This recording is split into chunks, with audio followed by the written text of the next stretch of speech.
বিকেল থেকে যে পরিমাণ বৃষ্টি শুরু হয়েছিল ভাবছিলাম হয়তো আজ আর বিকেলে গ্রামের বাড়ি যেতে পারবো না। তারপর বৃষ্টি থামতে রেডি হয়ে সন্ধ্যার বাস ধরে মা আর ছেলে দুজনে মিলে চললাম গ্রামের বাড়ি।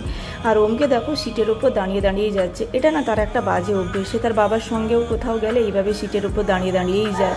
তোমাদের সঙ্গে কথা বলতে বলতে বাড়িও চলে এলাম। আর বাড়ির জন্য কিছু কেক, চিপস, জুস, ফল আর আমার যে বাড়িতে দুধটা ছিল ওটাও নিয়ে গেছিলাম সঙ্গে করে। তারপর ফ্রেশ হয়ে সবার জন্য চা করে সবাইকে চা দিয়ে নিজেও চা নিয়ে বসে গেছিলাম। আর ও মামাকে এদিকে দেখাচ্ছে, দেখো মা কত বড় টিকটিকি। আর এখানে না প্রচুর টিকটিকি দেখা যায়, টিকটিকি ব্যাঙ এইসব দেখা যায়। তারপরে বাবা যাচ্ছিল বাজারে, ও বায়না ধরেছে বাজারে যাবে, কিন্তু আমি তো ওকে যেতে দেবো না। তো যাই হোক, তারপরে সন্ধ্যার সময় যেহেতু রাতে আজকে হবে রুটি, তো অনেক দিন পরেই কিন্তু আমি রুটি খাবো, তাই জন্য সবজি কেটে নিয়েছিলাম তরকারির জন্য। আর এদিকে মশলাগুলোকে পেস্ট করে নিলাম মেশিনে। তো হঠাৎ করে কেন গ্রামের বাড়ি এলাম সেটা জানার জন্য তোমাদের নেক্সট ভিডিও দেখতে হবে।